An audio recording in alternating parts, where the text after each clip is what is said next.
Alors bonjour à tous, aujourd'hui nous nous retrouvons pour une vidéo un peu spéciale. Tout simplement, Ali Al-Sheikh et moi allons vous présenter le livre que nous avons dû lire dans le cadre du cours de français. Moi j'ai lu le livre Professeur du Père de Sorge Chalamdon. Et moi, j'ai lu le livre Chanson douce de Leila Slimani. Alors nous aimerions tout simplement vous faire part de notre critique de ce livre, ce que nous en avons pensé. Et je propose de te laisser commencer par ton résumé, Ali. Ok, je suis volontiers. Alors, le résumé apéritif. Avoir des enfants, les éduquer, les voir grandir, c'est le rêve de toute maman.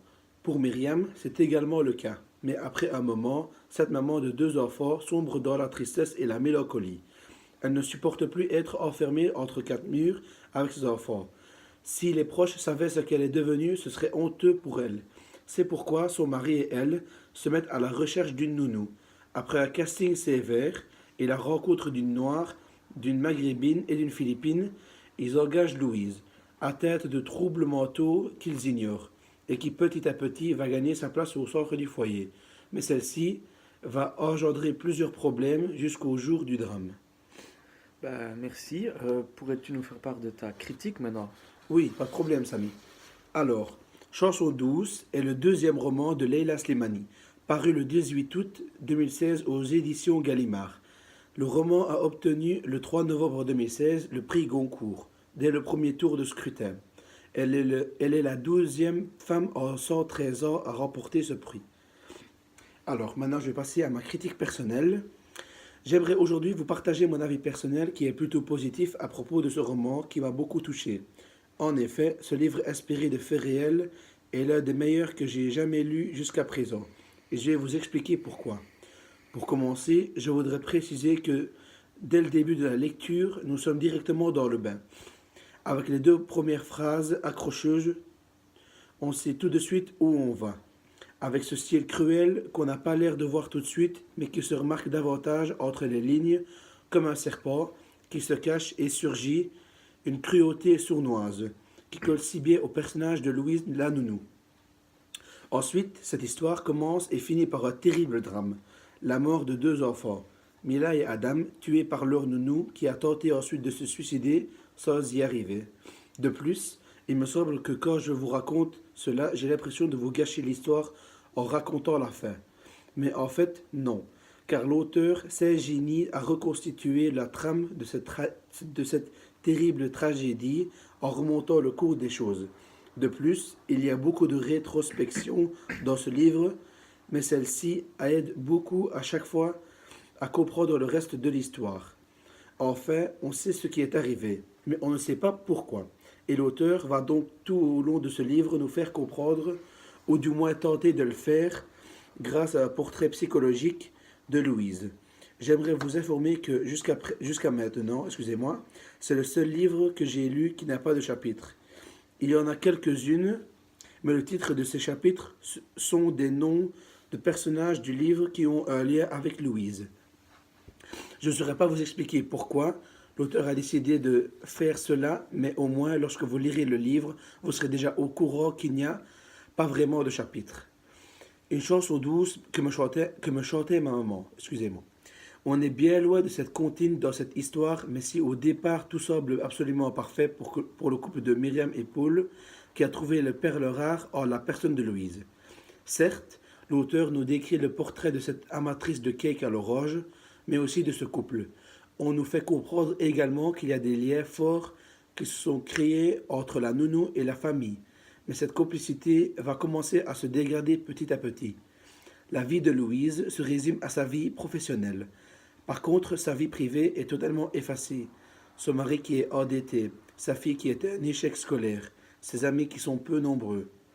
Une très bonne qualité de ce livre, c'est qu'il se lit très vite. Je dis cela car moi qui n'aime pas les énormes livres, je l'ai absolument adoré. C'est vrai que 270 pages, ce n'est pas énorme. Mais lorsque l'histoire ne nous plaît pas, on trouve le livre long.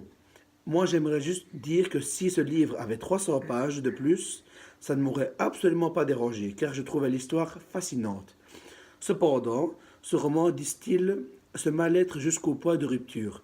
Une angoisse sourde monte. Tout va crescendo, d'autant plus que l'on sait que le drame ne sera pas évité.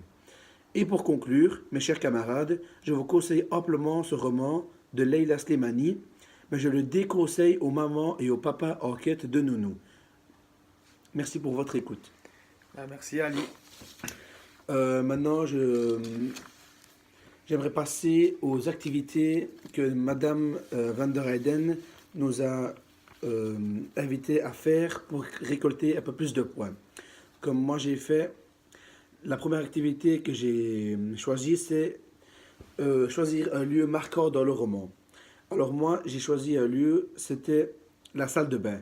Pour nous, cette pièce est aussi banale qu'une autre pièce dans la maison, comme par exemple la cuisine, la chambre à coucher, etc. Mais dans le roman, la salle de bain est l'endroit où le crime s'est produit. C'est là où on retrouve les enfants, Adam décédé et Mila qui était heureusement encore vivante.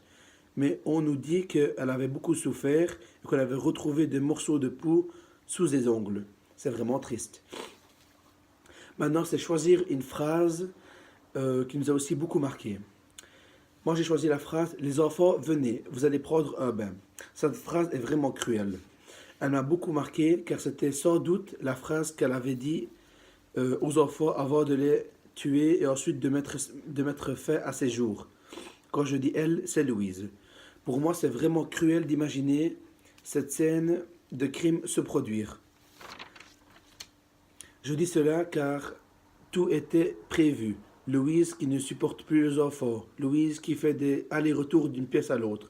Louise qui décide de se rendre encore une fois dans la cuisine, de s'abaisser, de se mettre sur la pointe des pieds. Louise qui saisit un couteau dans un placard.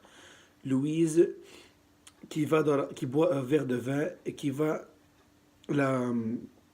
appeler les enfants pour la dernière fois et les inviter à prendre un bain. C'est vraiment cruel d'imaginer qu'elle s'est dit tout ça avant de tuer les enfants et elle-même. Et voilà, je finis ce que je devais dire. Maintenant, je t'invite, Samy, mon ami, à nous faire partager d'abord ton résumé apéritif et ensuite la critique et si tu as fait des activités. Merci beaucoup Ali. Donc moi, comme j'ai dit, je vais vous présenter Professeur du Père de Sorge Chalandon. Émile Choulard est un jeune garçon ordinaire, mais qui pourtant cache une bien triste histoire. Son père était un homme simple, mais avec un tas de défauts. Selon lui, il était à la fois prêtre, ceinture noire de judo, footballeur professionnel, agent secret, le conseiller général du président de la République française, le général de Gaulle. Un tas d'histoires qu'il racontait à son fils et sa femme. Un jour, le père avait décidé que son jeune fils était prêt à le rejoindre dans ce qu'il appelait l'organisation, un groupe de rebelles ayant pour but de garder l'Algérie française. Ils étaient capables de tout pour arriver à leur fin. Cette organisation, fallait-il la prendre au sérieux ou sortait-elle tout droit de l'imagination de M. Choulan? En effet, se lancer dans un attentat contre le président à l'âge de 13 ans, ce n'est pas un jeu d'enfant. Alors maintenant, je vais vous faire part de ma critique personnelle et une brève présentation de l'auteur. Professeur du Père est un livre écrit par Sorge Chalandon. Avant d'être romancier, Sorge était un journaliste. Il a eu un tas de prix pour ses reportages, mais surtout pour ses livres. En 2015, il reçut pour son livre Professeur du Père le prix du style. Donc maintenant, je vais vous parler de ma critique. Aujourd'hui, j'aimerais vous parler du livre que je viens de lire. Pour cela, je vais me baser sur 3 arguments plutôt positifs qui, je l'espère, vous donneront envie de le lire. Pour commencer, j'ai trouvé ce livre assez ennuyeux au début, mais très vite on se laisse emporter par l'histoire qui s'avère être une histoire vraie. Ce qui m'a permis aussi de m'imaginer mieux cette histoire. Je me faisais une histoire vraie et continue en tête. Pas comme dans certains livres où on a du mal à se faire un ordre juste dans l'histoire. Ensuite, l'histoire ne devient pas ennuyante. L'auteur commence par une rétrospection, en nous disant que le père meurt à la fin. Mais on ne dit pas comment il meurt. C'est pour ça que le suspense reste jusqu'à la fin. On ne lâche pas. On sait que le père est tout simplement mort de vieillesse, et ça, finalement, j'ai trouvé un peu dommage, même si le livre était bien. De plus, je trouve l'histoire très dynamique. On est constamment en train de faire une gymnastique de l'esprit, si je pourrais dire. On essaye de suivre les gens. On essaie de suivre le sens juste de l'histoire en assimilant plusieurs parties de l'histoire. Le début avec la fin, le milieu avec le début, un tas de choses. Il ne faut pas se perdre dans le fil de l'histoire, mais c'est pour ça que ça m'a beaucoup plu. Quand je dis dynamique, je parle aussi de l'action. On est constamment pris par une action, de la gym avec le père ou encore les missions que le père donnait au fils. Le livre, il bouge tout le temps.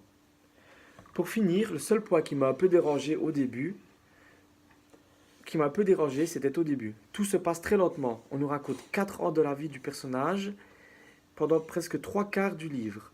Et vers la fin du livre, tout se passe très vite. On passe des 14 ans d'Émile à ses 20 ans, et puis de ses 20 ans aux 45 ans. L'auteur a introduit de grosses ellipses, ce qui nous cache une très grosse partie de sa vie. La rencontre de sa femme, la naissance de son fils notamment. Donc moi, ce que je vous conseille, c'est de lire ce livre. Il est vraiment très bien si vous aimez des histoires vraies et touchantes. Alors maintenant, par rapport aux activités supplémentaires, j'aimerais vous parler d'une phrase qui m'a marqué dans le livre. C'était la maman du fils qui disait constamment « Tu connais ton père ». Ce qui, pour moi, veut dire que la maman pensait que le père était normal, alors qu'on sait que le papa avait des problèmes. On le sait tout au long de l'histoire. Et c'est à la fin, quand la maman est à l'hôpital au lit de mort du papa, qu'elle dit à son fils « Tu connais ton père », que l'on sait que la maman, elle aussi, avait certains problèmes. Donc voilà, j'espère que cette vidéo vous aura plu. Nous, ça nous a fait plaisir de la faire et je te laisse le mot de la fin. Je vous remercie aussi de nous avoir écoutés. Merci Madame Van der Eden de nous avoir fait partager cette idée de vidéo. C'était vraiment chouette à faire. Et on se retrouve pour une nouvelle vidéo. Surtout, n'hésitez pas à liker, partager, mettre un commentaire. Ça nous ferait beaucoup plaisir. Pouce bleu. Pouce bleu.